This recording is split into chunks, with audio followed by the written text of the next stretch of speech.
guys have been hurt in a few games, points in the paint, but you you compensate for that with your great three-point shooting. Mm-hmm. Did tonight show how much you guys depend on Lively and how important he is? Oh, yeah, I mean, we didn't need this game to show that we depend on him.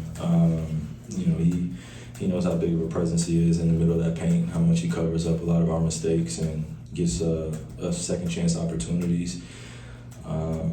It was all on us to really do the little things. I'm going to continue to talk about that every time we come in here and we don't perform the way we expect to. Details, give up a lot of points, especially in that third quarter and second quarter too. And they were driving the ball today, and they made it difficult for us to double team them, and did a good job. The Raptors did a good job of just finding their shooters, and you could feel their intensity tonight, and their physicality matched it. So you got to give credit to them, but we're going to look at film tomorrow and definitely look at some of our plays that we took off, whether it was down the stretch or throughout the first three quarters, and see where we can get better and continue to build that trust, especially on the defensive end.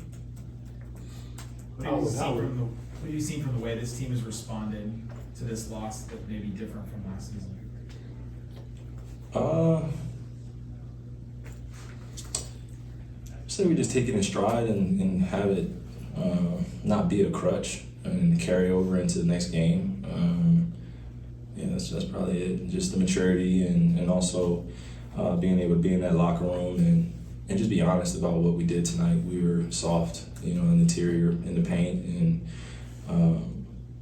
when you have your head coach calling you soft, you got to take that personally and take that as a challenge. And again, once we watch film, it'll make more sense. And I'm looking forward to it tomorrow, so we can just move forward. And we just say it's part of our season of growth, and that's about it. With some of that conversation, how have the guards and wings talked about the rebounding issue? How have you guys responded to that? We just can't make excuses when we're going, technically small ball, or we have a different lineup out there, and guys are playing different roles, different positions. We just can't make excuses for ourselves. I think that was the point of emphasis tonight. Is just like we just got to be better when we're out there and we're kind of on one side of the floor, and I'm guarding OG or I'm guarding Scotty, and we just got to sandwich rebound and really come up with the ball. It's all about will, and we just got to be better in that aspect mentally. What did you see early on in the game with Derrick Jones Jr.? I know you had 4 assists to him 6 minutes into the game. Yeah, no, we were just running, man. It felt like a track meet. I don't know if you guys felt the same way watching the game, but it was an up and down pace. We were really testing their legs a little bit.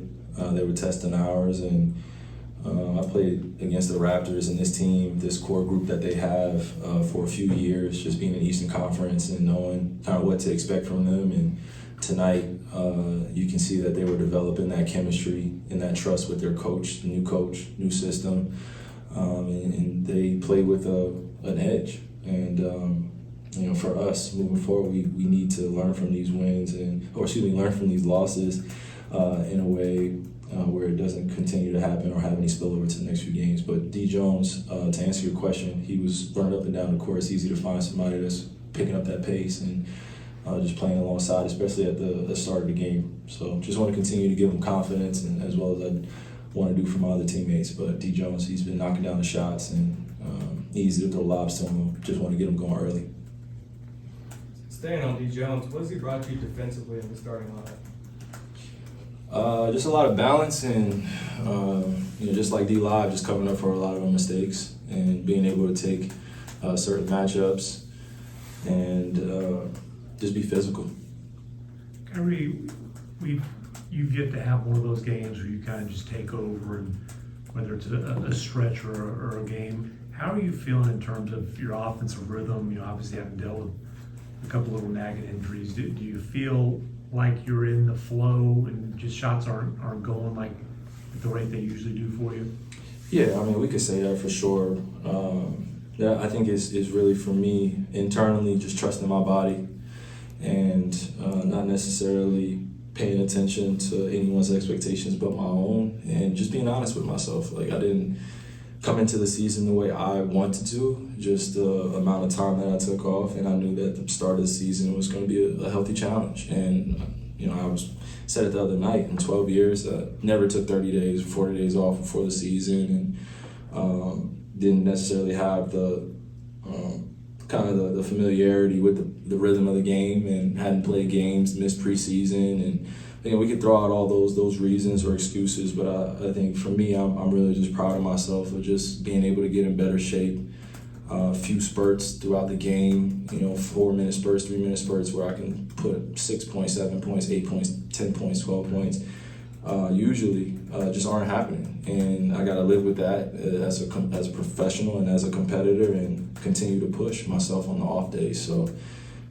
Again, it's easy to sit up here and say I'm frustrated with just the offensive rhythm, but I know I can add other things to the game, and once my offensive rhythm catches up, then I know we'll be in better shape, and I can add to the dynamic version of our offense. I know what I'm capable of. So, what was the thought process into taking that time? Did you was that time you needed to recover coming off last season, or?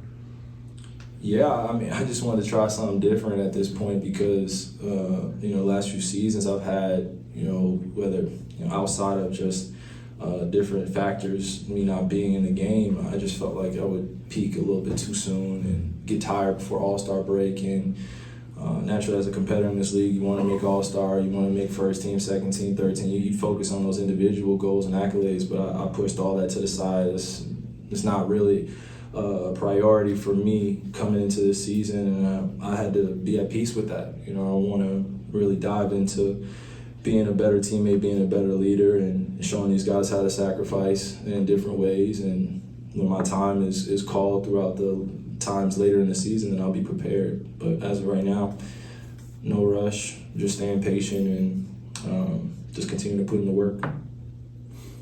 Kyrie, after the trade this past season, obviously chemistry didn't come right away with Luka, but how do you feel like you've grown as a duo with Luka? It's been easy to grow with Luka because of how intelligent he is as a playmaker, as an offensive threat. We had so much pressure on ourselves. We put so much pressure on ourselves last season. And we're screaming to each other, championship, and it's easy to set those goals, but you got to be realistic. And we just didn't have the group to do it, and we didn't stay consistent enough to put ourselves in position to make the playoffs, and we had to take accountability for that. And a lot of the view was going to be on me and Luka and how well we fit. I think that was more of a media push than anything, and just focusing on how we were going to work out. But I think we're showing flashes every single game of what we're capable of, and we got off to a great start this season. We're playing against some good teams, but now when we're playing against the better teams, we just got to be able to put it together on both ends of the floor, and expect better from one another, and I got to be better alongside him. And I know that time's coming, and just continue to put in the work. Thanks, Kai. Yep. Appreciate it.